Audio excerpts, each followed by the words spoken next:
ILEA e a Associação de Docentes, e hoje o Sindicato de Professores de Porto Alegre, e é uma grande honra em dessa parceria. Contando na organização dessa parte com a ajuda do nosso assessor de Relações Internacionais, o professor Elton Trindade. E, então, no início, eu gostaria de passar a palavra à professora Maria Luísa. Boa tarde, professores. Boa tarde, professor Manuel, professor Elton, professor Vicente. Embora a Constituição Federal de 1988, no artigo 207, ela diga que a universidade goza de autonomia didático-científica, administrativa, gestão financeira e empresarial, em pleno século XXI, nós estamos vivendo uma situação de autonomia, onde prevalece a dependência, a submissão ou a subordinação ao governo federal. E mais preocupante para nós, a Advocacia Geral da União, a AGU. Esta situação tem trazido grande preocupação ao sindicato, à DURG Sindical e à nossa federação, Proex Federação, que tem discutido essa questão, tem procurado elaborar junto, inclusive, aos reitores das universidades, a construção de um projeto de lei que venha a mudar uma situação tão difícil como essa.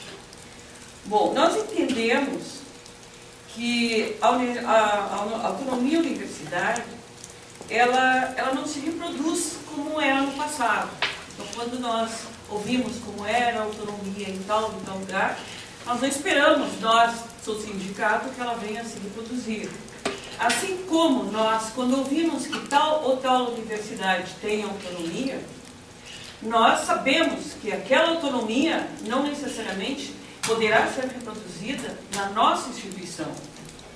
E, em função disso, a DURG Sindical, que é o sindicato que representa os professores de duas grandes universidades, que é a URGS e a UFSPA, e mais o Instituto Federal de Educação Básica Técnico-Tecnológica, o IFRS, em parceria com o Instituto Latino-Americano de Estudos Avançados, o ILEA, ele tem desenvolvido esse ciclo de palestras que foi referido pelo professor Zé Vicente. E esse ciclo de palestras tem focado especificamente a questão da autonomia universitária. E nessa discussão de autonomia universitária, nós temos trazido professores especialistas neste assunto, tanto de universidades fora do Brasil, de universidades que sejam autônomas, que tenham essa experiência, como já aconteceu o ano passado, quando nós trouxemos o professor Antônio de Nova, ex-reitor da Universidade Autônoma de Lisboa. Agora, no dia de hoje, nós estamos trazendo o professor Emanuel Odorinca Sacristan, da Universidade Autônoma do México, que é Nacional Autônoma do México. E traremos em breve professores da Argentina, professores do Uruguai e de outras instituições, inclusive do Brasil. Então, com vocês, eu passo a palavra e agradeço a presença de todos, que este é um debate profundo, é um debate que deve ser feito com muita contrição, para que nós chegamos ao papel de ser uma universidade e não ser um imenso colégio. Obrigada. Bom, eu queria brevemente apresentar o currículo acadêmico do professor Rodrigo, depois fará o seu currículo político. O professor Rodrigo teve graduação em Física na Universidade Autônoma do México, depois ele foi mestre em Sociologia e Educação na Universidade de Stanford e obteve o grau de doutor em Ciências Sociais e Educação na própria Universidade de Stanford. Ele começou sua atividade no Instituto de Investigações Econômicas da UNAM, professor titular, e tem participado da Direção Geral de Avaliação Institucional da UNAM, desenvolvendo o estudo comparativo das universidades mexicanas. recebeu prêmios como Frank Collins University Chair da Universidade de Virgínia e Cátedra Afonso Reis do Sul Mexicano da Universidade de Paris, Sorbonne Nouvelle, e dirige a revista da Educação Superior do México.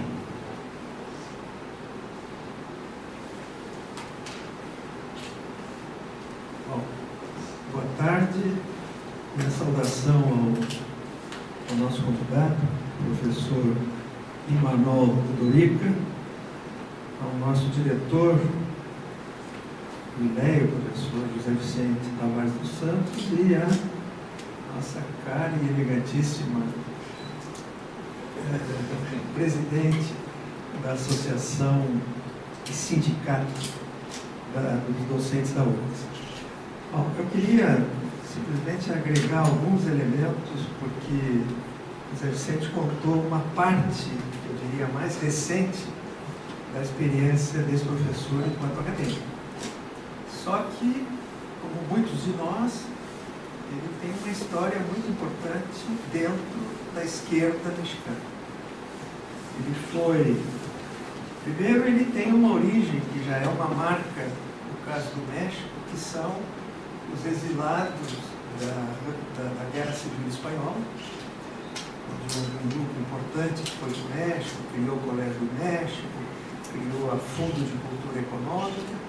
Então, tanto seu pai quanto seu avô vieram como refugiados desta Guerra Civil. E, portanto, ele teve, na sua formação, toda uma tradição da esquerda republicana espanhola, de um lado, da Revolução Cubana, que vai ser mais contemporânea à sua própria idade cronológica, e uma velha e extremamente radical greve, que foi a greve na UNAM de 1965, onde houve uma terrível repressão que faz parte do seu universo ideológico.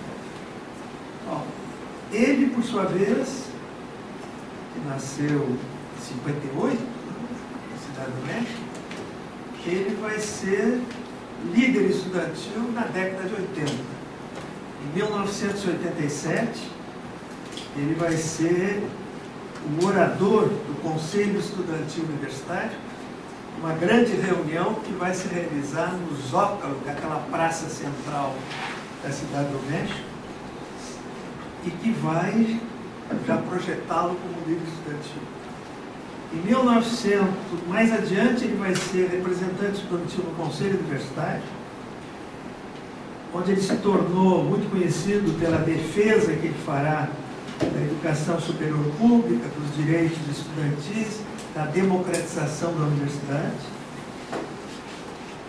Posteriormente, ele toma parte ativa no movimento estudantil de 1987 e, quando começam as políticas neoliberais com Salinas no México, ele vai ser um dos que se oporá a esses ajustes estruturais, seja no plano nacional, seja no interior da universidade e na área de educação geral. Ele, em 86, ele impugnou no Conselho Universitário a imposição de algumas dessas medidas e advertiu aquela frase histórica, né, que se atribui a Espartaco. Ele advertiu os membros do Conselho, quando evidentemente não conseguiram vencer naquele momento, ele disse essa frase: volveremos e seremos miles. E, portanto, eles voltam e vão fazer, evidentemente, a greve da qual ele vai ser um dos oradores e um dos líderes. Bom, ao mesmo tempo, ele é uma pessoa que, do grupo da UNAM, juntamente com outros colegas, ele vai criar um apoio de estudantes da UNAM com relação à candidatura do Cárdenas, não é? O Cuauhtémoc Cárdenas, que vai ser o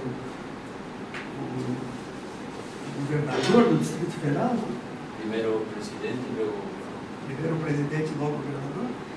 e que entre as suas atividades ele vai instituir uma universidade, que eu inclusive tive a satisfação de visitar e que tem muito a ver com a UNILA, que é uma universidade que está na periferia da cidade do México e que tem um tipo de estudantado que, quando se vê a caras, nós nos lembramos a nossa colega que acompanhou a Graciela, que é o tipo de aluno latino-americano brasileiro formado em escola pública e que encontraram na UNILA um espaço de formação.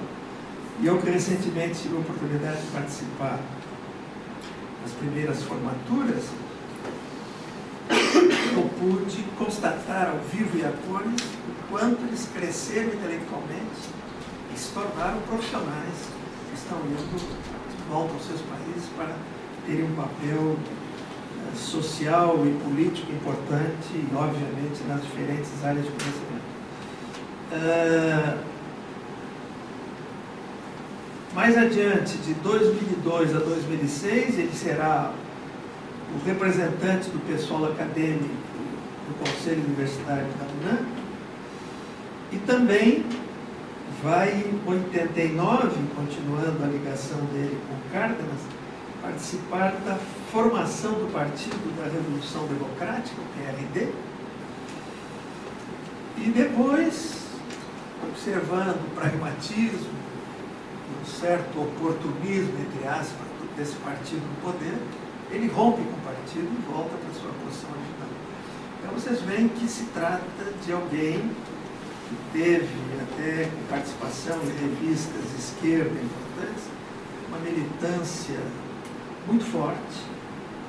E aí ele encontra, apesar de ter feito, apesar não ter feito, mas apesar de ter uma formação na física, ele fará, enfim, toda essa formação acadêmica que o professor Zé Vicente mencionou, e hoje ele é um dos mais respeitados especialistas em políticas públicas, em educação superior, e faz parte de um famoso seminário que está comemorando 25 anos, é o Seminário de Educação Superior da UNAM. No ano passado fui convidado para fazer a última conferência desse ciclo, porque esse ano vou fazer um grande evento internacional, espero lá estar também.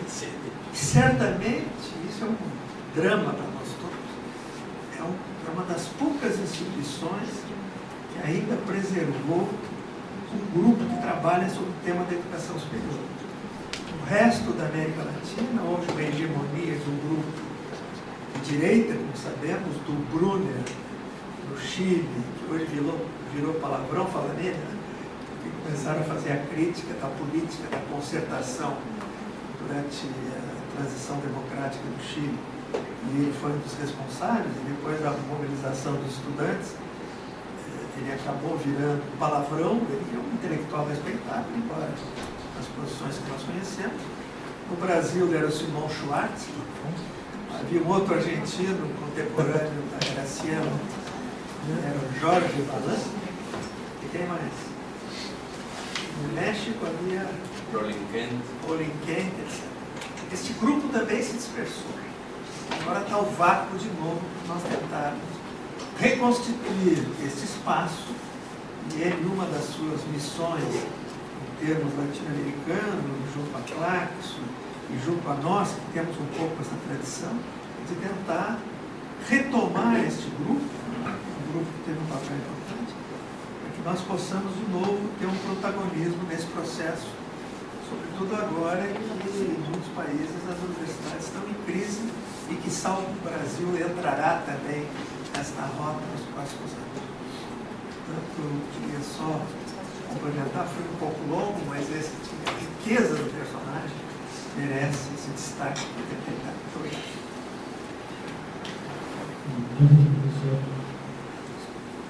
obrigado. Boa tarde, colegas. Esta é a primeira vez que visitei a República do Rio Grande do Sul.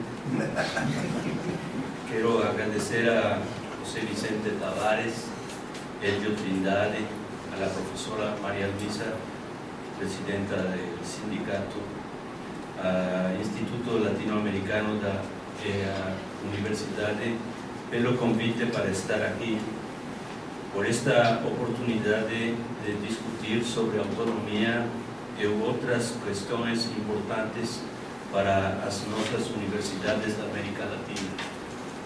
Como você deve ter notado, eu não falo português. Peço desculpas por não ser capaz de continuar a nossa troca de ideias em sua língua. Me falaré despacio.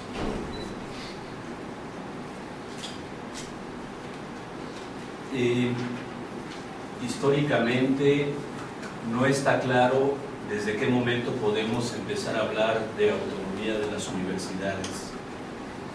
Sí, es más o menos conocido que en el origen de este concepto está la idea de que la universidad como institución de la sociedad necesita un espacio autónomo, independiente, para desarrollarse y poder llevar adelante no solo la difusión de conocimientos, sino también la creación y recreación de conocimiento nuevo.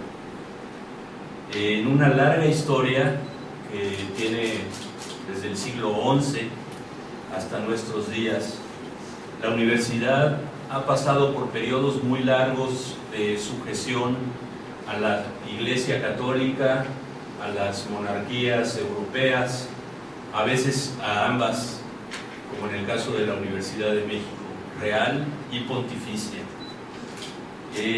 Pero en algún momento, a fines del siglo XIX, quizás en Alemania o en una mezcla de las universidades alemanas e inglesas, empieza a generarse una idea de que la universidad necesita de la confianza de la sociedad, que se demostraría a través de dos grandes políticas.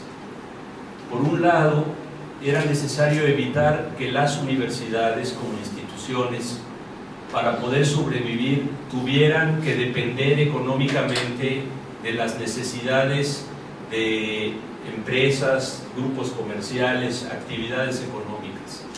Y por ello se decide que el Estado, fundamentalmente en este caso el Estado alemán, otorgara un financiamiento fijo y suficiente para el desarrollo de las universidades.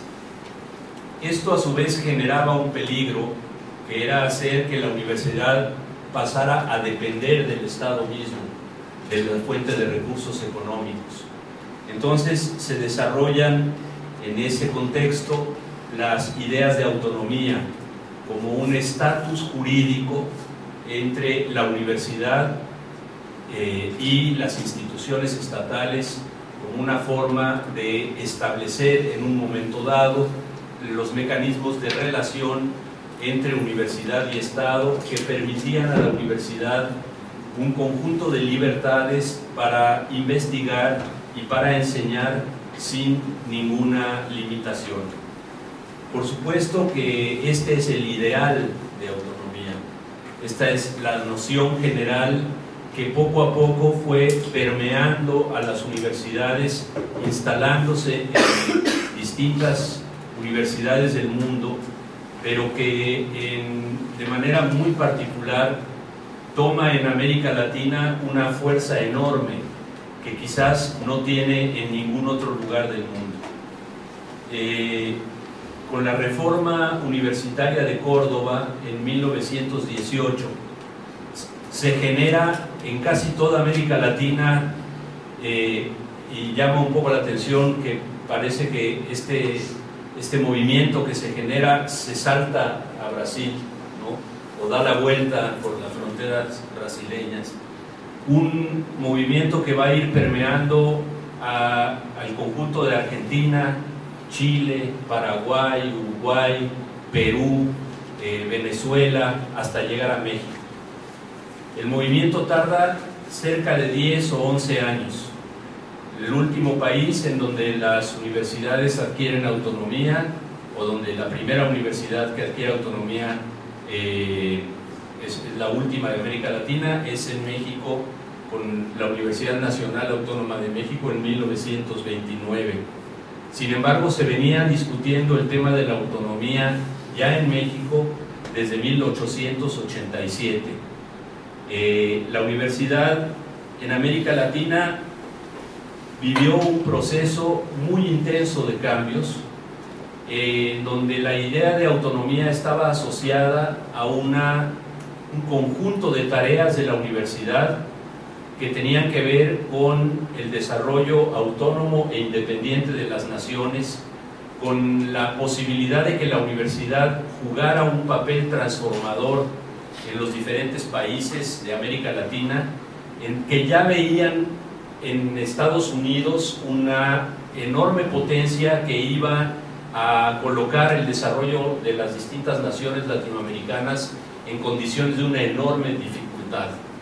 Entonces, Córdoba hace este planteamiento y se recoge por personajes luego muy reconocidos como Salvador Allende o Pablo Neruda en Chile, que fueron dirigentes de la reforma universitaria chilena, por dirigentes como Víctor Aya de la Torre y José Carlos Mariátegui en Perú, como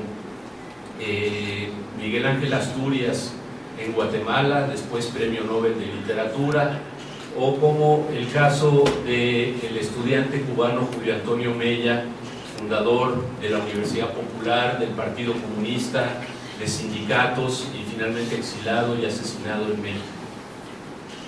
En México, la universidad es fundada en 1910 en su versión moderna. Viene de la Real y Pontificia Universidad de México, que se establece en 1553, pero la dictadura positivista de Porfirio Díaz establece la universidad en 1910 en una nueva versión, y lo hace en septiembre de 1910. En el discurso inaugural de la universidad, el secretario de Educación Pública, Justo Sierra, plantea que se quiere construir una universidad que esté cerca de los problemas de la sociedad, que no esté encerrada en una torre de marfil, que no sea sorprendida contemplando algo, no sé a qué se refería, contemplando la naturaleza de la luz de Tabor, que debe ser alguna imagen típica del siglo XIX, mientras que la sociedad se transforma sin que los universitarios lo vieran. Esto lo dijo Justo Sierra el 23 de septiembre de 1910, y el 20 de noviembre, menos de un mes después, estalló la Revolución Mexicana, que duró de 1910 a 1917 en su fase armada. O sea que los fundadores de la universidad estaban encerrados en su torre de marfil y no tenían ni idea de lo que estaba pasando en su país. La derecha se agrupa dentro de la universidad al final de la Revolución Mexicana y defiende un proyecto de universidad autónomo. A diferencia de otros países de América Latina, el 29 mexicano, un movimiento estudiantil en el que se obtiene la autonomía, hay una convergencia de fuerzas progresistas y de izquierda con fuerzas católicas conservadoras que pretenden usar a la universidad como un parapeto, como una protección en contra de las políticas laicas y las políticas populares de la Revolución Mexicana.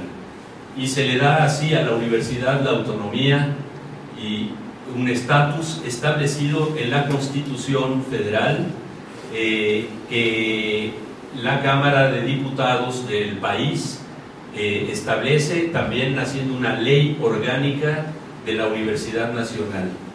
Esta ley orgánica se estableció por primera vez en 1929, se modificó en 1933 y por última vez en 1945. Desde entonces vivimos con la misma ley, pero establecida en el Congreso, y esa ley establece que la Universidad Nacional será autónoma y tendrá el derecho de autogobernarse, de controlar su patrimonio, de establecer las políticas de admisión de contratación de profesores, los contenidos de los planes de estudio y toda la administración de sus recursos y de su patrimonio general. Años después, y este es un tema al que volveré porque creo que hay un interés particular de ustedes, en 1978, en el momento del auge de la sindicalización de profesores en las universidades mexicanas, se establece en el artículo 3º de la Constitución, que es el artículo sobre la educación, una fracción particular que define la autonomía universitaria, que repite un poco los derechos que la autonomía otorga a las universidades autónomas, pero que establece una cláusula que impide la sindicalización nacional, la unificación de los sindicatos en uno solo, para establecer una negociación de carácter federal en lugar de negociaciones individuales con las autoridades de cada una de las universidades. Me parece que este es un tema interesante a tomar en cuenta hacia adelante. Entonces, la autonomía tiene distintas expresiones en diferentes países, como decía María Luisa. Las trayectorias e historias que dan lugar a procesos de autonomía son muy diversos.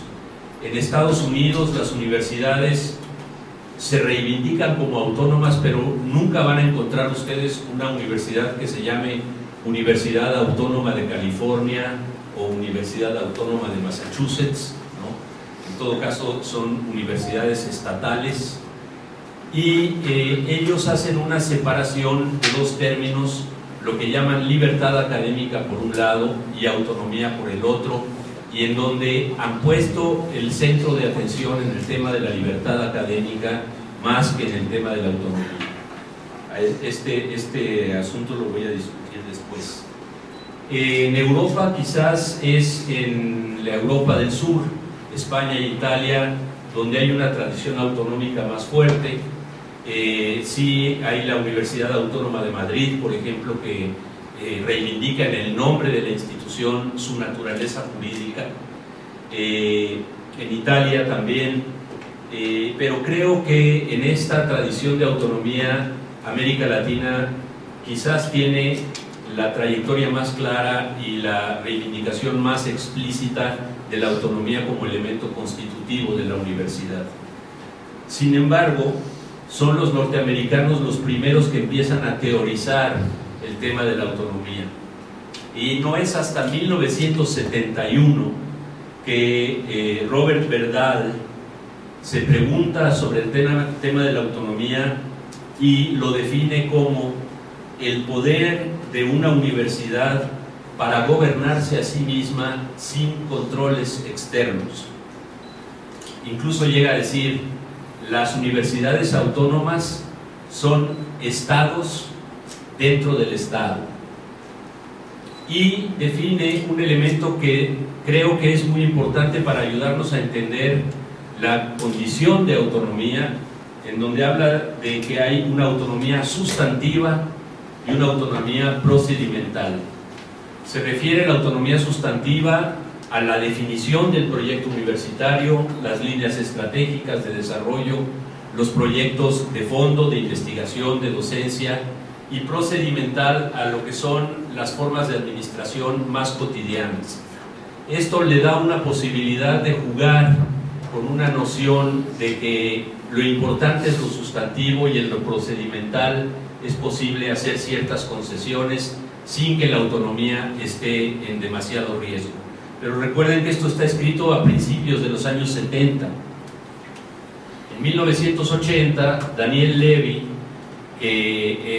un estudiante de la Universidad de Nueva York, muy conocedor de América Latina y parte de este grupo al que hacía mención Elio, de Schwarzman, Brunner y todas las derechas, los sociólogos de derecha que trabajaron el tema de la universidad en América Latina, hace una observación sobre la autonomía de las universidades en México y luego un estudio sobre la autonomía de las universidades en toda América Latina, y define la autonomía como la ubicación de la autoridad en algún lugar dentro de la universidad, o el control de la universidad sobre los componentes del autogobierno institucional.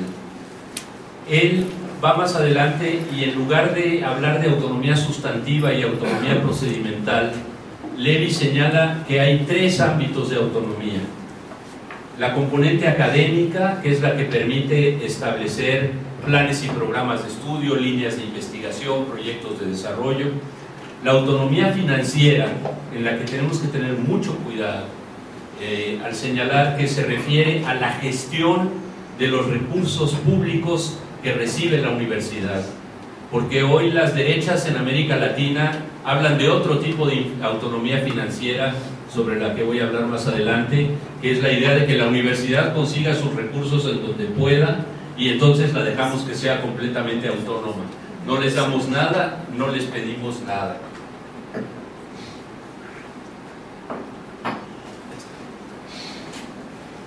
En un debate con estos dos autores, casi 20 años después, yo definí la autonomía como la capacidad de tomar decisiones dentro de la universidad, no es demasiado diferente, y identificaba tres ámbitos distintos. La autonomía política, que es la que le permite a las universidades designar a sus autoridades a nivel de rector o de decanos de facultades, institutos, directores, todo tipo de autoridades académicas que son autoridades políticas de la universidad. La autonomía académica y del campus, que tiene por un lado la autonomía de establecer los planes y programas de estudio, pero también por el otro incluyo ahí lo que los norteamericanos llaman academic freedom, o sea, la libertad de cátedra y de investigación. Y finalmente la autonomía financiera, que es la capacidad de ejercer los recursos de manera completamente libre. Todas estas, a mi juicio, están puestas en entredicho en nuestros tiempos.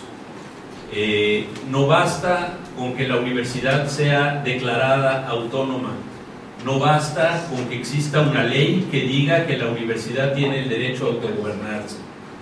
En la actualidad, o digamos casi desde hace por lo menos 20 años o 25 años, el cambio profundo que sufrieron las sociedades contemporáneas con el proceso que con bastante ligereza llamamos neoliberalismo y que nunca definimos con mucha precisión, más que, o sea, vamos un poco más allá diciendo la adopción de políticas basadas en principios liberales en la economía, pero tuvo una expresión o un conjunto de expresiones muy relevantes para las instituciones públicas en su conjunto. Primero, y esto es, si ustedes recuerdan los debates de los años 80 del siglo pasado, la idea de que todo lo privado era mejor que lo público, que cualquier institución que se organizara desde el sector privado y sujeta a las reglas del mercado tendría un beneficio mejor que aquellas que se organizaban desde el Estado para dar un servicio público. Y esto incluyó a la educación. Y entonces vivimos un proceso de enorme expansión, y sé que Brasil es diferente porque la educación privada tenía un origen más antiguo, ¿no? Aunque también sufrió este proceso de expansión en los años 80, de multiplicación, en donde se crearon en una enorme cantidad de universidades, algunas de buena calidad y la gran mayoría universidades garage, o como les decimos en México, universidades patito, que realmente difícilmente pueden llamarse universidades, pero que ayudan a los gobiernos a hablar de cobertura de la matrícula en niveles muy elevados, y sin cumplir con ningún requisito de calidad universitaria. Brasil con Japón es el campeón mundial de privatización. Así es, pero además en Brasil se dio, junto con Estados Unidos y con la India, uno de los fenómenos más grandes de educación privada for profit, lucrativa, ¿no? Por eso sí señalaba que aquí introduce ya toda una nueva variable. ¿Qué se plantearon los gobiernos entonces hacia la educación superior pública? No la podemos desaparecer, aunque sí hubo algunos países en donde desaparecieron universidades públicas, pero lo que sí podemos hacer es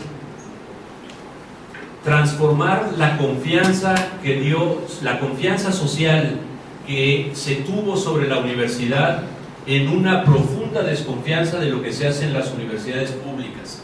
Y empezamos a escuchar desde mediados de los años 70 toda una idea de que en las universidades públicas los profesores no enseñan, no van a dar las clases, los estudiantes no trabajan, reciben los títulos sin hacer los méritos suficientes, el dinero se gasta mal, hay corrupción, son demasiado caras, no están sujetas a las reglas del mercado.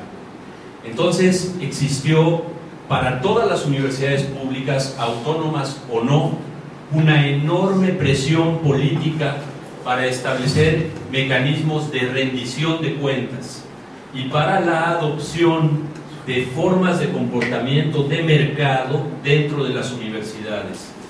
¿A qué me refiero con formas de comportamiento de mercado, pseudomercados o mercados ficticios? Por ejemplo, en México, un profesor tiene un ingreso base, aproximadamente un profesor del más alto nivel con doctorado y 30 años de antigüedad, tiene un ingreso base aproximadamente de $1,500 al mes. A eso se le añade cerca de $2,000 de ser parte del Sistema Nacional de Investigadores, que es un sistema de pago por méritos, con evaluaciones cada 5 años, en donde se mide sobre todo el número de artículos publicados en revistas indexadas en el extranjero, en menor medida capítulos de libros y mucho más abajo clases impartidas y tesis dirigidas. Además de eso, podemos recibir hasta otros $1,000 por un sistema interno de la universidad llamado de incentivos.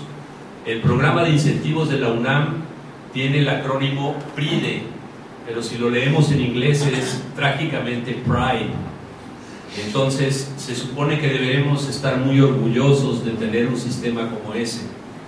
La idea que se instituyó era que, dado que ninguno de nosotros profesores, y supongo que compartimos esa situación con ustedes, a lo mejor con él yo no, con sus libros de positivismo, pero si todos nosotros tuviéramos que salir a la calle y poner un puesto en la calle con nuestros libros y publicaciones, difícilmente podríamos mantenernos con vida. No tendríamos suficiente dinero para sobrevivir, no podríamos operar en una condición de mercado real. Entonces lo que se hizo fue establecer mecanismos en donde comisiones de pares hacen una cosa que el viejo Marx definió muy claramente: le asignan valor a la producción académica y dicen, esta persona tiene 3 artículos publicados en el extranjero, 2 nacionales, un libro que vale poco, le asignamos un nivel 2 en el SNI y recibirá por lo tanto $700 adicionales, ¿no? Y entonces nosotros empezamos a vivir autónomos como somos. Podíamos haber dicho, todos teníamos el derecho a decir, yo soy autónomo y yo no quiero participar en ese proyecto. Claro que nuestro ingreso hubiera quedado muy reducido. O podríamos haber dicho como universidad, somos una universidad autónoma, pero no aceptamos que al interior de nosotros se establezca este proyecto gubernamental de rendición de cuentas académicas que sujeta el pago a los profesores a esa rendición de cuentas. Entonces, y sin embargo lo hicimos. Y esto nos lleva a preguntarnos, pero entonces, ¿de qué sirve la autonomía? Si todo esto puede ocurrir incluso cuando la ley se supone que protege a la universidad de las reglas de rendición de cuentas, de observación financiera y de control de las prácticas universitarias por parte del Estado. Entonces tenemos que entender la autonomía de una manera diferente. Creo yo que lo que se va mostrando con claridad es que, así como ahora uso una deformación física porque algunos de los colegas de aquí eran físicos, así como hay una dualidad onda-partícula, en la autonomía hay una dualidad que es condición jurídica y relación social, ¿no? La condición jurídica no es más que el establecimiento en un instante dado de las reglas de esa relación social. La relación social, la autonomía como relación social, es la relación que se establece entre la universidad y el Estado, o para ser más exactos, entre la universidad y otras instituciones del Estado, en particular lo que llamamos gobierno, quien ejerce el presupuesto y que lo otorga a las instituciones. Esa relación es importante entenderla como tal porque es dinámica, cambia con el tiempo, o sea, es una relación de carácter histórico. En dos sentidos es histórica la relación que significa la autonomía. Es histórica porque tiene una carga interpretativa, imaginativa, cultural, discursiva, que se ha ido construyendo en la historia de las instituciones de educación superior. Pero es histórica también porque depende en cada momento de las condiciones históricas en que está ubicada la universidad y en particular de la relación de fuerzas que existe entre la universidad y los órganos del Estado. Esto quiere decir, si depende de una relación de fuerzas, es que además de ser una relación y además de ser histórica, la autonomía es esencialmente política. Es un fenómeno político que en cada momento, independientemente de lo que diga la ley por escrito, está sujeta a las fuerzas existentes, a los agrupamientos y a la capacidad de acción política de las distintas fuerzas. Si no entiendo mal, ustedes tienen una definición de autonomía de carácter federal, ¿no? Constitucional, ¿no? Y sin embargo parece que no se ha puesto en práctica. No tiene ley orgánica. Eso de alguna manera muestra o que los actores que intervienen de uno u otro lado no están interesados en que haya la ley orgánica porque esta puede representar peligros y riesgos significativos, a lo mejor en contra de los académicos, o a lo mejor en contra de los rectores, o a lo mejor en contra de los gobiernos federales y estatales. Pero eso se está dirimiendo ahí, en todo momento se está dirimiendo ahí. Y una vez establecida la ley orgánica, en los márgenes de la interpretación de la ley y de su puesta en práctica, esa relación de fuerzas sigue de manera permanente. Por eso yo pienso que, a diferencia del caso mexicano, que luego lo podemos mencionar, en donde yo digo que vivimos con la generación de los académicos derrotados, que derrotaron nuestros proyectos sindicales y acabaron poniéndonos estos sistemas de pago que son como de una hacienda, en donde te pesan la producción al final del día y te pagan, ¿no? Los académicos tendríamos que tener un peso fundamental en el establecimiento de esa relación histórica y política que es la autonomía. Pero, ¿qué se dirime en esa disputa política de la autonomía? O sea, la autonomía se podría usar hasta un término de Bourdieu, la noción de un campo político en disputa, ¿no? En el cual tendríamos que preguntarnos qué es lo que está en disputa, en juego con la autonomía, y cómo se juega esa disputa política. Yo creo que en realidad en nuestras universidades las disputas políticas se pueden reducir a tres cuestiones centrales. Uno, el tema del acceso. ¿Cuántos estudiantes entran? ¿Quiénes son los estudiantes que entran? ¿Y en qué condiciones entran a la universidad? Ese es uno de los temas de acceso. Ustedes tienen en América Latina uno de los proyectos más avanzados para dar representación a sectores marginales de la sociedad, Entiendo que es un tema muy polémico y que está iniciando, pero realmente esto no existe en ningún otro país de América Latina, sí en Estados Unidos en algunos lugares y en retroceso. Entonces, el acceso no es solo el de los estudiantes hoy en día, sino que se ha abierto otro tema de acceso, que es qué hace la universidad con todo lo que produce, con todo lo que se deposita en la universidad. Por ejemplo, en mi universidad está instalado el Observatorio Nacional de México, el Sistema Meteorológico Nacional, el Sistema de Mareas, todo eso, la Biblioteca Nacional, la Hemeroteca Nacional, todo eso que son bienes de la nación. ¿Quién tiene acceso a ellos hoy a través, por ejemplo, de los sistemas en línea, digitalización y el Internet? Y ese es un gran tema. O sea que entonces tenemos toda la definición de políticas de acceso a las aulas, al conocimiento y a los bienes culturales de la universidad. Tema 1 de la disputa política. Tema 2 de la disputa política son los usos del conocimiento. O sea, qué tipo de profesionales preparamos, para quién los preparamos, qué investigación realizamos y para quién la realizamos. Aquí se ha planteado una dicotomía, como si en algún momento de la historia las universidades públicas solamente hubieran producido bienes públicos, bienes para la sociedad en su conjunto, bienes para la nación, bienes para la humanidad, y quienes sostienen que las universidades tienen la obligación fundamental hoy, en el contexto actual de desarrollo de nuestros países, en el capitalismo contemporáneo, de producir solamente bienes intercambiables en el mercado, es decir, bienes privados. Lo cierto es que si uno mira históricamente las universidades, desde la primera universidad en Bolonia, las universidades han producido siempre una mezcla de bienes públicos y bienes privados. El título, la licencia que otorgamos a un estudiante, es un bien privado, que tiene un efecto público, pero inicialmente es un bien privado. Ahora, el que nosotros preparemos a muchos estudiantes, no solo en los temas de su profesión, de su ejercicio profesional, tiene un efecto público, es un bien público.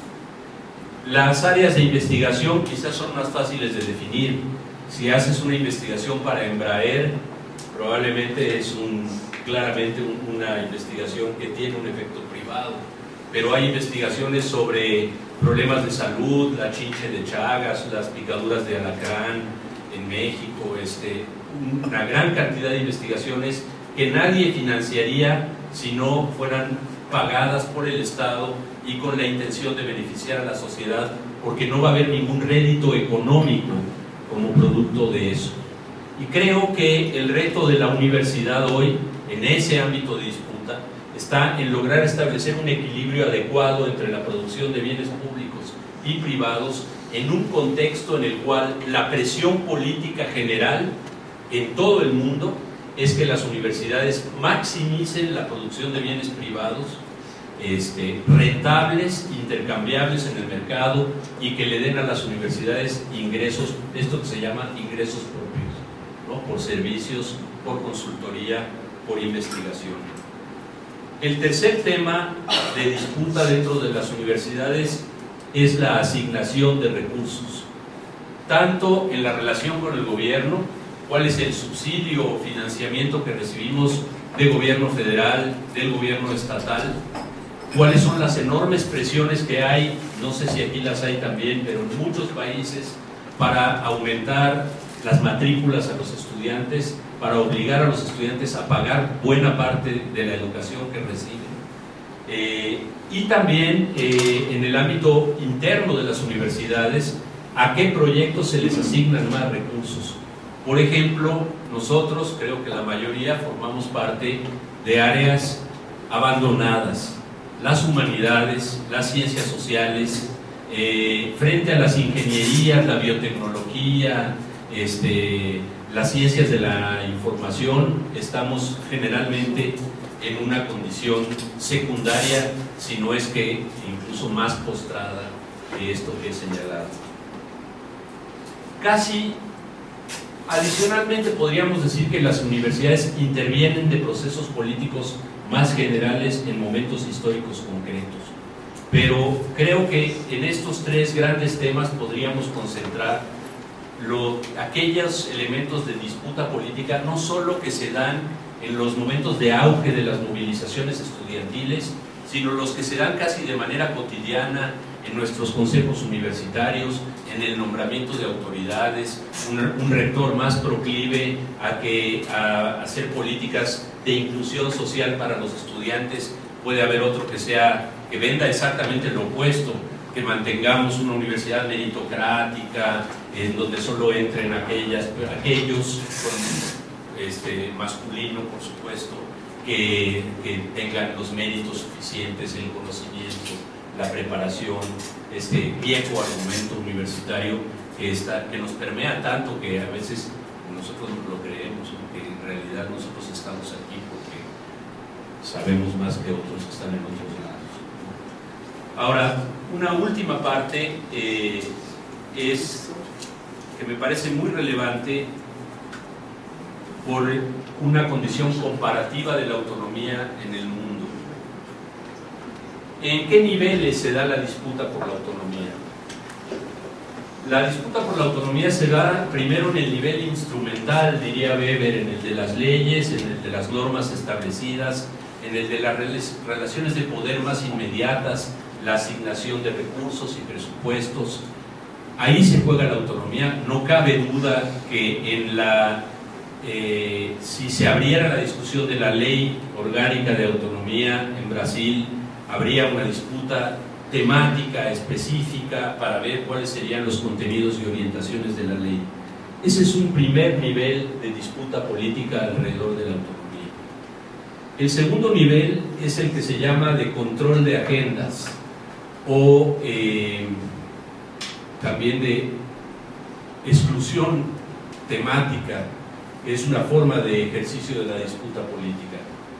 Yo, sindicato de profesores, quiero que se haga la ley orgánica de la autonomía, y sin embargo las fuerzas dominantes en el Congreso deciden que ese no es tema central y nunca llega a la mesa de decisión. Los temas estudiantiles difícilmente llegan a la mesa de decisión. Queremos más becas, más casas de estudiantes, comedores. Simplemente todo el mundo puede decir, sí, son temas importantes, nunca llegan a las esferas, a los espacios de toma de decisiones.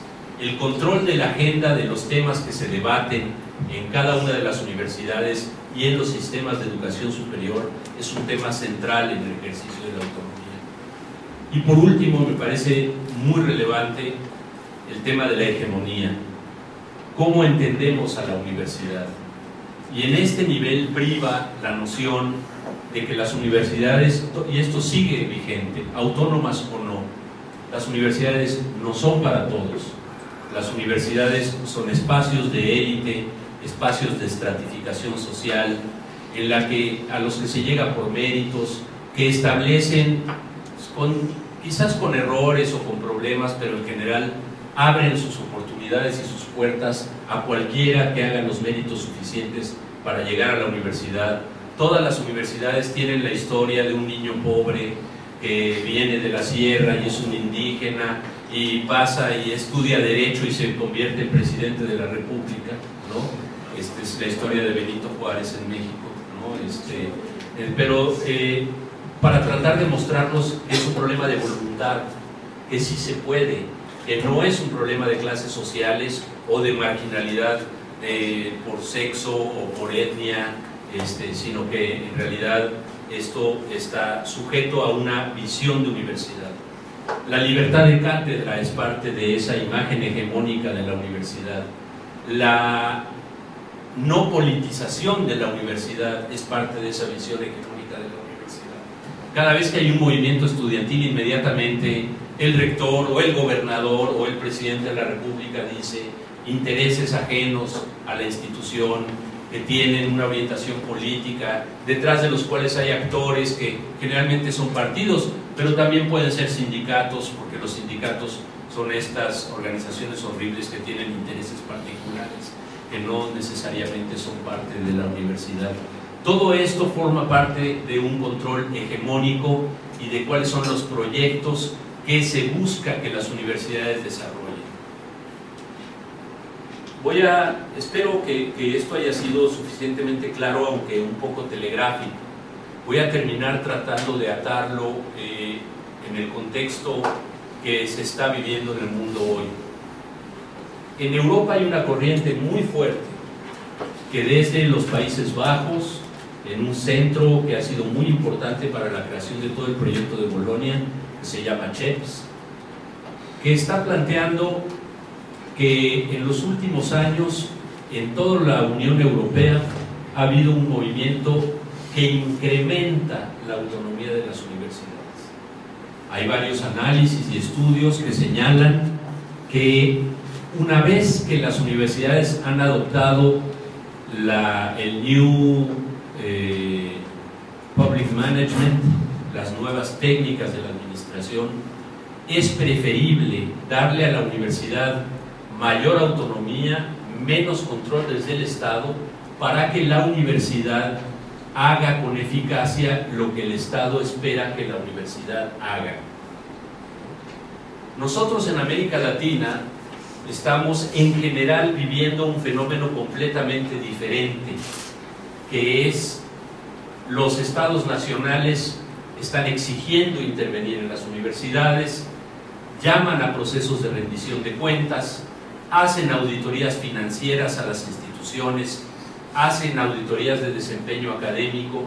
En algunos casos, como en México, le comentaba a Elgio el otro día, el rector de la universidad, para evitar un debate que podría haber ido a la Suprema Corte sobre la constitucionalidad o no de que el gobierno mexicano le exigiera a la UNAM hacer una rendición de cuentas económicas, el rector dijo: nosotros voluntariamente vamos a llevar cada año el estado financiero de la universidad para que sea conocido por el Congreso Federal, ¿no? Incluso hicieron una cosa un poco teatral, en donde llevaron, mi universidad tiene 330,000 estudiantes, 40,000 profesores, 27,000 trabajadores manuales y administrativos, es un monstruo. Entonces llevaron varios camiones cargados con listados y con impresiones de los estados financieros facultad por facultad, y lo entregaron con la televisión a los jefes de la Cámara de Diputados. Con esto el rector trataba de evitar que se estableciera jurisprudencia por la Suprema Corte al decir que una negativa de la universidad a ser auditada desde el gobierno federal en realidad era una defensa equivocada de la autonomía, porque se entiende que en esta correlación de fuerzas actual la Suprema Corte hubiera tomado un fallo contrario a la universidad. Entonces, no se establecen programas de pago por méritos, no se establecen competencia por recursos externos, establecen acreditación de carreras desde afuera. Nada de esto es ajeno a lo que ustedes están viviendo. Nos establecen clasificaciones de los programas de posgrado desde el Consejo Nacional de Ciencia y Tecnología, y se supone que nada de esto lesiona la autonomía. Pero si uno toma a la letra la idea de que nosotros tenemos la facultad de autogobernarnos y de definir nuestros programas como queramos, nos damos cuenta que todas estas políticas en Argentina, en Chile, en México, no conozco Brasil suficientemente, están yendo directamente al corazón del tema de la autonomía. Entonces uno podría decir, y con esto termino, en Europa hay más autonomía y en América Latina la autonomía decrece. Esta pregunta es real, y si uno observa el argumento europeo de por qué se les otorga más autonomía, es el hecho es que los gobiernos nacionales han decidido que está tan interiorizado en los líderes universitarios el proyecto de los gobiernos europeos, que no es necesario establecer mecanismos de control instrumental para que la universidad se desarrolle, y que entonces hay que mejor mantener la distancia, lo cual nos lleva a la importancia de pensar los tres niveles de la relación política de la autonomía, porque uno puede pensar que tiene mucha autonomía y en los hechos estar siguiendo dictados que vienen de fuera y no de la lógica propia de la universidad. Pues esto es la presentación a grandes rasgos y espero que la podamos enriquecer con preguntas y discusión colectiva. Obrigado.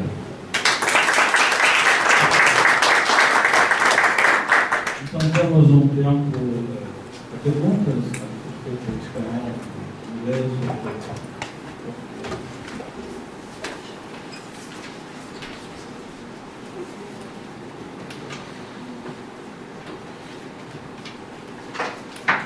Emanuel,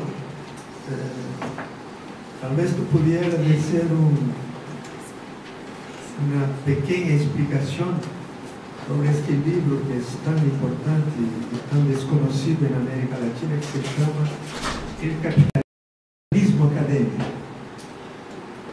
y ver qué ubicaciones tiene esta temática y esa tendencia analizada por estos dos autores, que ha completado ¿cuántos años este libro? 93, sería hace 20 años.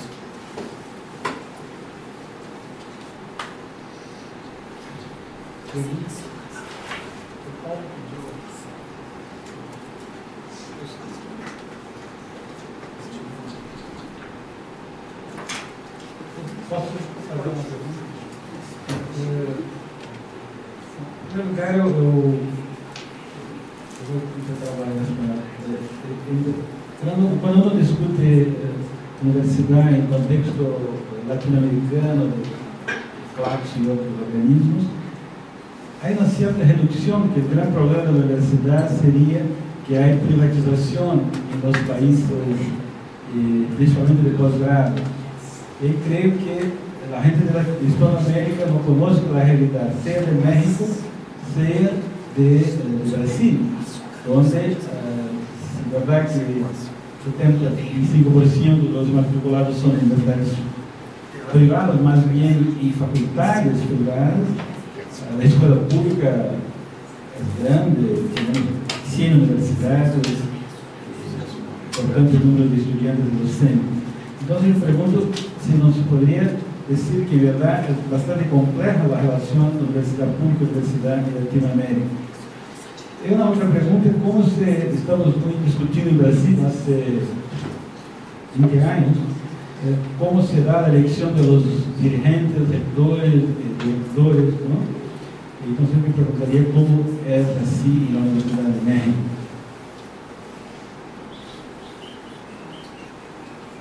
Professor Paulo, que é físico, pero voy a hablar em matemática. Professor, o senhor tem conhecimento do movimento Slow Science? Slow Science. Slow Science. Um movimento que começou na Alemanha, em Berlim. Eu queria questionar sobre isso, se no México se fala sobre isso. É exatamente essa questão do capitalismo na ciência, né? É uma reação que está surgindo e que eu acho bastante interessante. E tem muitos pontos em comum com o que o senhor falou. Obrigado.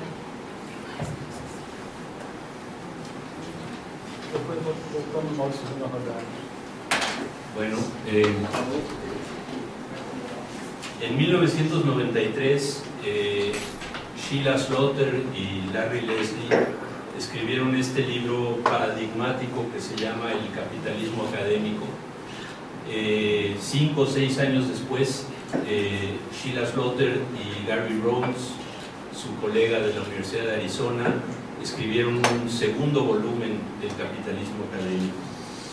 En un estudio, esto es muy importante tomarlo en cuenta, de países, de universidades en países anglosajones, porque básicamente ve a universidades en Estados Unidos, en Inglaterra y en Australia. Los autores ven cómo las universidades elitistas de investigación norteamericanas, a las que hoy se llama World Class Universities, habían entrado de manera creciente en procesos de interacción con el sector productivo de sus diferentes países y en donde se ponía un enorme énfasis en todos los proyectos que pudieran generar recursos para las universidades. Estamos hablando de universidades no lucrativas, son algunas de ellas privadas, el tema no se restringe a las universidades privadas, pero sí es una discusión que deja como un capítulo aparte a las universidades for profit. Lo que analizan fundamentalmente es cómo en ciertas condiciones del desarrollo capitalista contemporáneo, algunas universidades pueden jugar un papel fundamental en incrementar la capacidad de acumulación de capital de los grupos empresariales, y de cómo el desequilibrio político existente en el conjunto de la sociedad había hecho que las legislaturas estatales en Estados Unidos y las empresas fueran contratando y presionando a las universidades a través del otorgamiento de recursos para destinar cada vez mayores esfuerzos, un mayor número de la planta académica, más infraestructura y tener más estudiantes en aquellas áreas relacionadas con la biotecnología, la informática, las ciencias biomédicas, etcétera, ¿no? Con la intención de que las universidades entraran en procesos acelerados de generación de patentes que pudieran ser licenciadas. O sea, no basta con que la patente la tenga la universidad, sino con que lo necesario es que alguien compre la patente, ¿no? Para que esto le reditúe a la universidad una serie de recursos. Básicamente, en un análisis utilizando una metodología que se llama Resource Dependency, dependencia de recursos, Slaughter y Leslie señalan cómo las universidades fueron virando para responder a la disponibilidad de recursos económicos para las tareas de investigación fundamentalmente, y cómo en este camino habían ido quedando de lado, incluso procesos de reingeniería que cerraron departamentos completos. Eso a veces a nosotros en América Latina nos cuesta trabajo pensar que eso pudiera ocurrir, pero universidades que cerraron el departamento de humanidades, que cerraban la carrera de historia, que cerraban sociología o letras clásicas, porque ya no era rentable a la universidad. La segunda idea que hay en este esquema de capitalismo académico es que las universidades pudieran ser prácticamente autosustentables en términos de que los pagos de los estudiantes a la universidad fueran suficientes para costear sus carreras. De hecho, hay, por ejemplo, la Universidad del Sur de California entra a este proceso con dos grandes proyectos. Uno que se llamó 100 Million for 100 Stars, 100 millones de dólares para 100 estrellas. Una de las estrellas fue Manuel Castells, que como si fuera un jugador de básquetbol firmó un contrato por $1 millón y un salario muy elevado cuyo monto no se sabe, simplemente para irse de Berkeley a la Universidad del Sur de California. Y como Castells se llevaron a 99 personas más. Todo esto con la idea de que la universidad apareciera tanto en los rankings internacionales, que es el tema de la plática de mañana, como frente a empresarios y fundaciones y grupos que pudieran financiar investigaciones como entidades atractivas para recibir esos dineros por los que las universidades estaban compitiendo en una lógica de mercado capitalista tradicional. Ese es más o menos el esquema del libro. En la segunda edición del libro, ellos revisan algunos fenómenos menores que están ocurriendo en los campus de Estados Unidos, pero que no nos son completamente ajenos.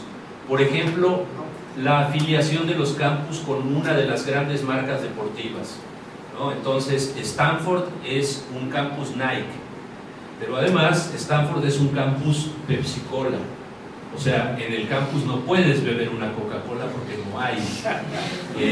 No puedes comprar una camiseta Adidas porque no hay. Y cómo se van utilizando las vending machines, que les llaman, venta de papas, cuadernos, de lo que sea, todo el outsourcing que hace la universidad y toda la serie de servicios que la universidad de repente decide que va a cortar a su interior. Por ejemplo, el departamento de idiomas, decir, bueno, si hay una escuela de inglés que se dedica a hacer eso y lo hace muy bien, y nosotros aquí en la Universidad de Río Grande do Sul tenemos 200 profesores para enseñar inglés a todos los estudiantes y la verdad no estamos teniendo muy buenos resultados, entonces ¿por qué no cortamos los contratos de esos 200 profesores y hacemos un contrato con esta escuela particular de enseñanza de idiomas para que prepare a nuestros estudiantes, ¿no? Terciarización, outsourcing, terciarización es la palabra en portugués y en español. Entonces, estos fenómenos ocurriendo ya a nivel masivo en Estados Unidos y afortunadamente todavía en un nivel muy primario en universidades de América Latina, pero ya amenazantes. Una última palabra sobre el libro o los libros. Son excelentes, son libros que son muy importantes de leer, pero uno tiene que tener en cuenta que están hechos para explicar fenómenos que ocurren en el mundo de las universidades anglosajonas, y incluso ellos lo dicen en el prólogo del libro. Hay muchos elementos que no se sostienen en el ámbito del capitalismo dependiente en el que vivimos nosotros. En todo caso, lo que nos dibujan es una tarea para decir cuál es el capitalismo académico en los países subdesarrollados o en vías de desarrollo. Casi todo está perdido, no hay diferencias entre la universidad pública y la privada, y quizás esa sea la razón por la cual Claxo decidió que ya no había que estudiar a las universidades de América Latina, porque deshizo el grupo que teníamos en Claxo para trabajar el tema. Yo sí creo que en América Latina hay dos procesos distintivos. Es importante mantener la diferencia entre los dos: un proceso de mercantilización y un proceso de privatización. Pero también en nuestras universidades, y sobre todo en nuestras universidades de América Latina, hay una tremenda resistencia y una gran tensión interna en las universidades, en donde la privatización no se logra imponer por completo y la mercantilización está permanentemente cuestionada y en tensión. ¿A qué me refiero con un proceso de mercantilización? Por ejemplo, al proceso de la forma de pagar profesores en México. Cuando estableces lo que en Estados Unidos se llama merit pay, pago por méritos, en lugar de un salario base, y estratificas a tu fuerza laboral de una manera brutal. Nosotros teníamos las categorías de profesor asociado y profesor titular, cada una con 3 niveles: asociado A, B y C, titular A, B y C. Ahora además tienes PRIDE A, B, C, D, y tienes SNI, Sistema Nacional de Investigadores 1, 2, 3. Entonces las posibles combinaciones de todos estos han generado una estratificación que trasciende los contratos colectivos con los sindicatos y que hace de cada académico un caso prácticamente único. Por supuesto, la aspiración máxima es ser un DC3, quiere decir PRIDE D, que es el más alto, titular C y SNI 3, y de esos hay pocos, ¿no? Pero cuando incluso esas categorías empiezan a establecerse en las comunidades, hay un tema que es no solamente salarial, es un tema de estatus, ¿no? Entonces, rápidamente cuento y te doy la palabra. Hace 3 años el rector de la UNAM dijo: ¿por qué no quitamos el PRIDE y incorporamos ese ingreso al salario base de los académicos y completamos los impuestos para que el académico no pierda ningún dinero? Muchos investigadores o profesores que tenían el PRIDE más alto decían: no, pero entonces todos vamos a pasar a ser iguales, ¿no? Sí, y no todos somos iguales, algunos somos DC3, ¿no? Entonces eso se vuelve muy complejo. Pero a pesar de ello hay resistencia. Perdón, si quieres... Por favor. São três as fontes de remuneração, então. Sim. Pride, quais são? O Pride? Quais são as opções?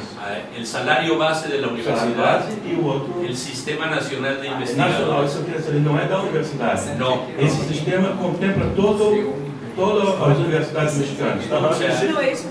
cada universidad mexicana tiene un salario base que depende de esa vieja estructura de profesores asociados y titulares y de la antigüedad, seniority, ¿no? Sim. Y luego, cada universidad tiene además un sistema de pago por méritos que es de la universidad. Y luego hay un sistema nacional de investigadores con 3 niveles. O equivalente ao nosso CNPq, então, os bolsos do CNPq. Funciona o sindicalismo. El sindicalismo está muerto. Não funciona. No funciona porque está derrotado. Porque não foi possível federalizar. Porque nós, acredito que o senhor tenha se colocado ao par com o professor Elgio e o professor Zé Vicente, a carreira do professor é nacional. Acho que todos escutam, mas é para gravar. Aqui, estou aproveitando a pergunta que aonde o meu questionamento está inserido. Eu fiquei curiosa em relação, como presidente do sindicato, como que os professores fazem as suas reivindicações salariais. Aqui no Brasil, a carreira do professor universitário é uma carreira federal. Essa carreira é semelhante a que o senhor falou, professor auxiliar, assistente adjunto, associado e titular. A negociação de que o salário básico, retribuição de titulação, que corresponde se tem titulação, se é mestre, doutor, e mais a questão da carga horária, quem faz isso é um sindicato nacional. Ou, no caso, eu estou falando lento, qualquer coisa o senhor fala. Nós, numa política mais recente, com a possibilidade do servidor público fazer sindicatos locais, nós criamos um sindicato local e daí nós formamos uma federação. Por quê? Porque a nossa luta, ela é uma luta conjunta com todos os professores da URGS, com o professor lá do interior do Mato Grosso, do interior do Amazonas. Então, essa disputa é junta. Nós temos CNPq, nós temos também o Pride, que é a questão do CNPq. Nem todos estão dentro deste universo. Então, eu me pergunto, como que é feita a disputa salarial quando vocês querem aumento de salário? Bueno, a ver, para que quede muy claro, nosotros recibimos más o menos 35% del ingreso, es el Sistema Nacional de Investigadores, que es federal, pero no es salario, es considerado una beca. Sí, beca. En segundo lugar, recibimos otro 35% de nuestro salario por incentivos locales de la universidad y un 30% es el salario base.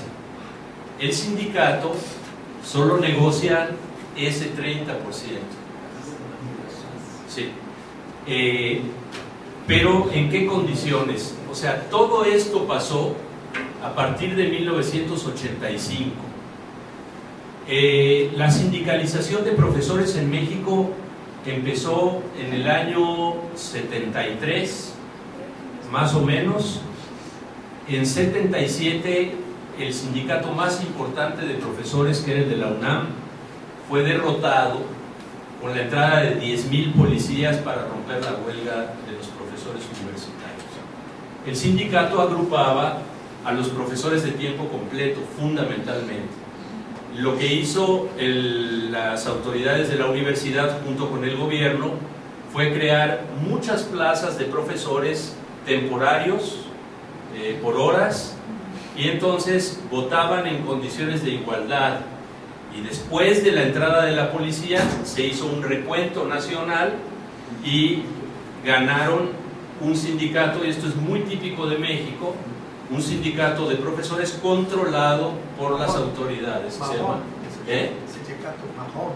marrón, nosotros le llamamos sindicato charro. Bueno, entonces cuando ya estuvo eso terminado, y en un momento en el que los salarios del personal académico habían caído en 10 años casi 80% en términos reales, salieron con este proyecto de salvación de los académicos, poniendo las becas, la nacional del Sistema Nacional de Investigadores y la interna. Entonces, este sindicato marrón, charro, como se llame, negocia una vez al año aumentos de 3 o 4% sobre ese pedacito del 30%. El resto está establecido en una parte. En la UNAM tenemos suerte porque se equivocaron, hicieron un mal proyecto, ¿no? El Pride tiene 4 niveles: D, C, B, A. El A te da 45% de tu salario base más tu antigüedad. O sea que a ti te dan 2% por cada año de antigüedad hasta los 40, hasta los 20 años, y 2.5% desde los 20 en adelante, ¿no? Entonces, si eres un profesor como yo con 30 años de antigüedad, te está dando como 65% por antigüedad. Entonces, ese 45% se aplica a mi salario base más 65% de antigüedad, a eso, al tener PRI de 105%. Lo que ha venido pasando es que esto que se supone que era un programa de estímulos especiales ha llegado al punto en donde más del 85% de los académicos tiene PRI de C o D, las dos más altas. Y ha crecido tanto el programa que representa hoy 10% del presupuesto total de la universidad, que son 44 millones de pesos. Eso es como 44 mil millones de pesos, son como 3 mil millones de dólares, ¿sí?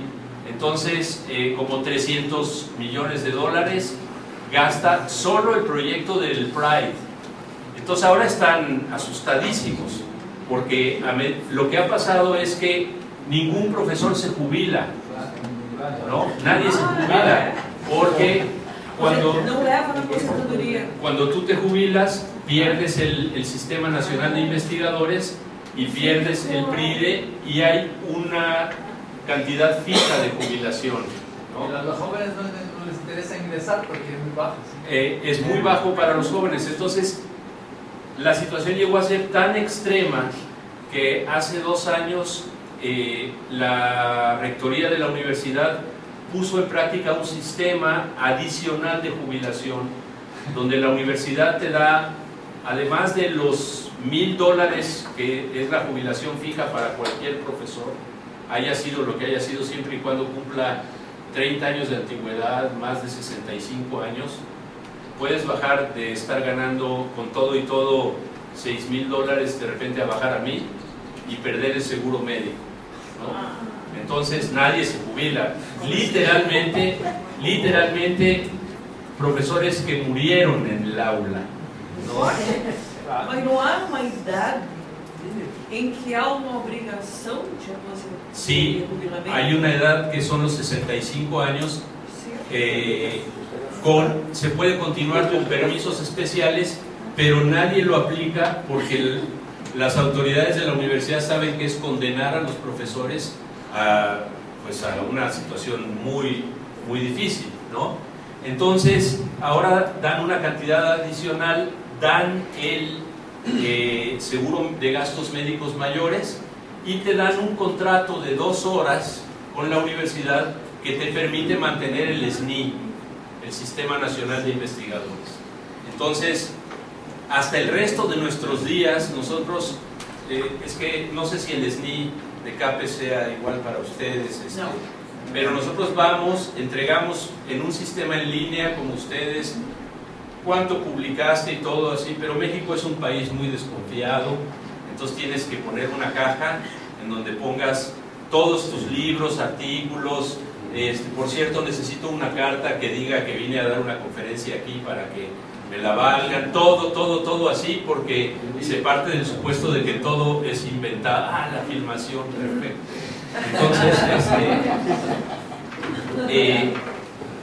Entonces, es una situación realmente de indignidad, ver a un profesor de 90 y tantos años tener que entregar su caja demostrando que en los últimos 5 años ha publicado, es terrible.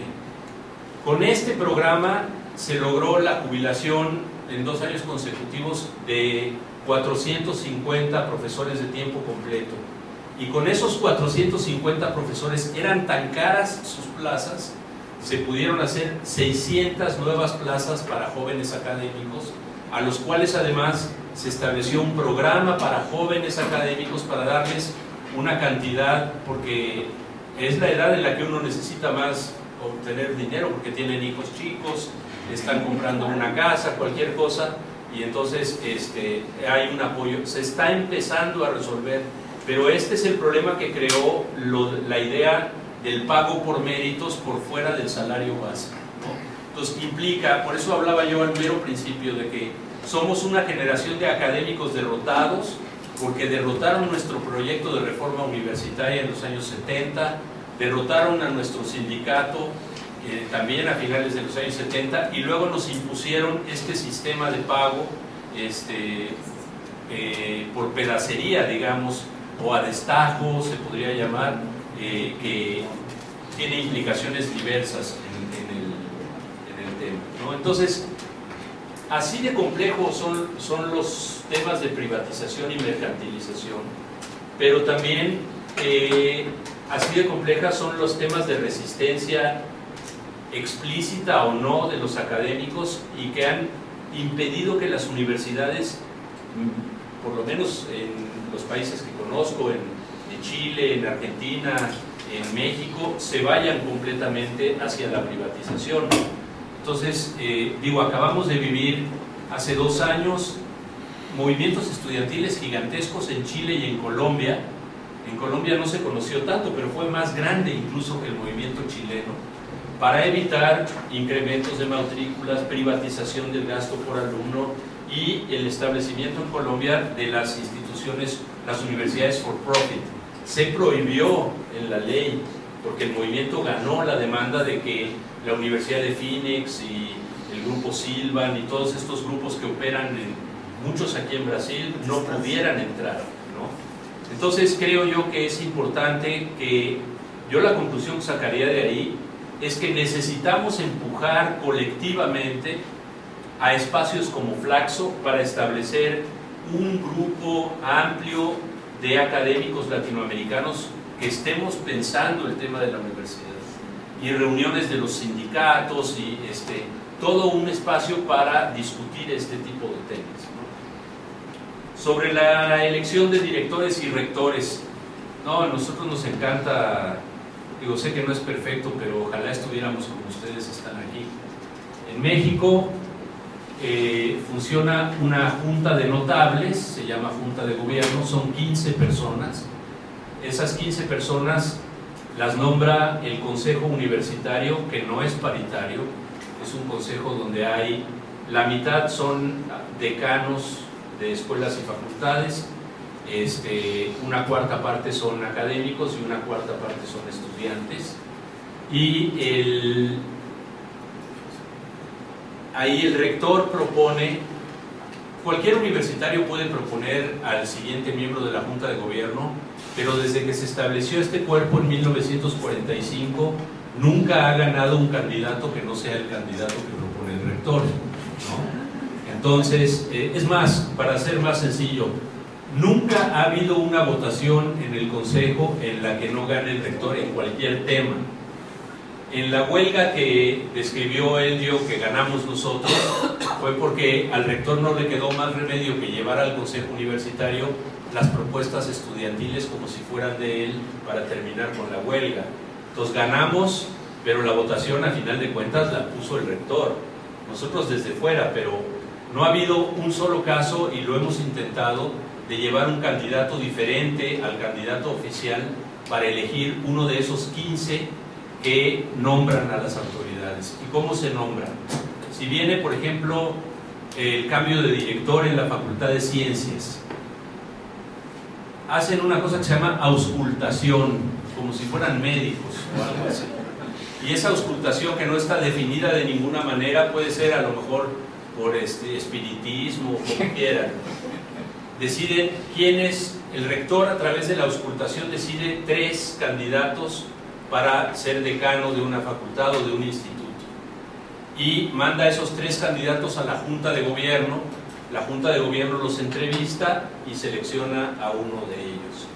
Y la comunidad, nosotros a veces hacemos votaciones, decimos siempre, lo peor que te puede pasar es quedar en primer lugar de la votación, porque ya sabes que estás fuera de la terna, porque ningún rector va a dejar que le impongan al candidato más fuerte, y entonces todo el mundo jugamos al segundo lugar, pero eso es muy difícil. En el caso del nombramiento de rector, cualquier persona se inscribe, la Junta de Gobierno ausculta y decide ella sola 4, 5, 10, los que quieran, los entrevista y al final sale el rector. Pero evidentemente esto es un proceso muy político, en una universidad que tiene una enorme importancia nacional, política. El rector de la universidad es más importante que el ministro de Educación en México, y entonces juega todo el sistema político mexicano, el presidente de la República, todos juegan en un proceso donde la autonomía se supone que está intacta. Si tú le preguntas a un miembro de la Junta de Gobierno si alguna vez recibió un mensaje, una presión de alguien en el gobierno, una llamada del presidente de la República o de algún funcionario del Estado, todos dicen que no, que nunca. Pero luego las historias empiezan a filtrar y hay una recopilación de una gran cantidad de hechos en donde juegan las fuerzas políticas externas, tienen más peso las externas que cualquier fuerza interna de la universidad para poner a una autoridad. Nosotros decimos que los estudiantes, cuando éramos estudiantes, teníamos la posibilidad de quitar a un director, a veces de quitar a un rector, pero nunca teníamos la fuerza suficiente para poner a ninguno.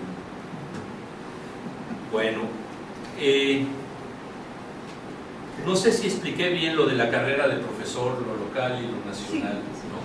Pero lo que pasó con los sindicatos es que quedaron completamente atomizados y es una descomposición brutal, porque lo único que podían negociar los sindicatos no eran ni siquiera aumentos de salario, sino nuevas contrataciones en un proceso en donde hay, no los de académicos, los de administrativos, que son los más fuertes, hay herencia de plazas. O sea, si tú eres un activo militante sindical, ganas derecho a recomendar a alguien para la plaza que queda libre, y ganaron una complacencia de las autoridades en términos del quehacer del trabajo.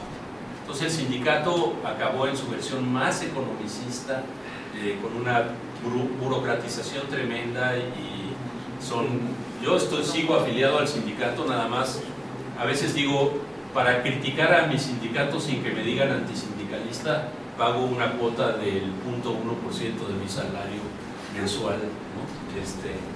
Entonces, y de Slow Science, la verdad no conozco suficiente. A lo mejor este esquema del capitalismo académico da alguna idea de cómo está. Gracias. Temos mais uma rodada, perguntas, algum esclarecimento? Então, o Geraldo faz um comentário. Depois nós convidamos umas chávenas que é a Deus, que é o Rodrigo.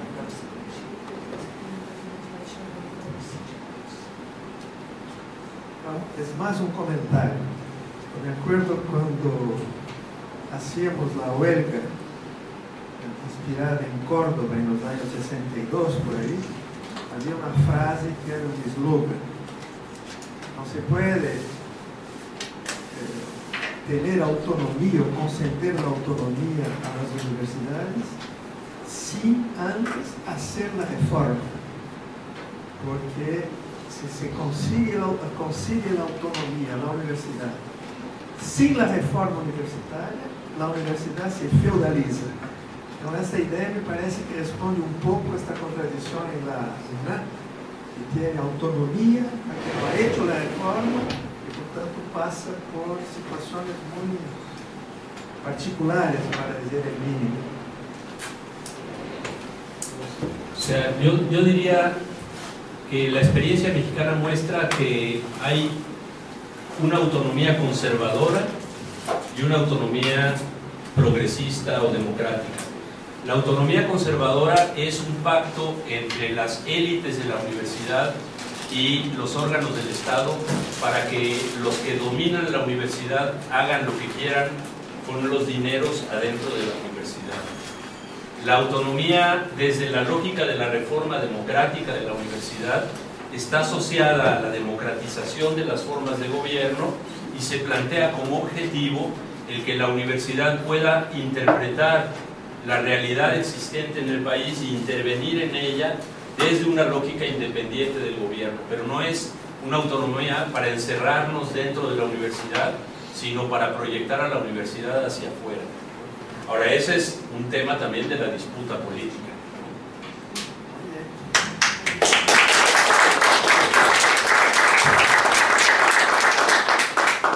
Professor, Não, eu quero dar para ele. sim. Então, agora a professora Maria Luísa tem um minuto. Bom, então, é uma lembrança que o sindicato dos professores das universidades de Porto Alegre, do Instituto Federal, do Sindical de oferece. Gracias. Obrigado. Então, também queríamos contar para amanhã a segunda conferência do professor Rodrigo sobre o sistema de avaliação. Na quarta, uma discussão sobre ações afirmativas em políticas de cotas. E no dia 22, sobre a construção do Brasil, com o ex-ministro Bessa Pereira. E no dia 27, retornamos com o ex-reitor da UNB, Universidade de Emancipação. Obrigado.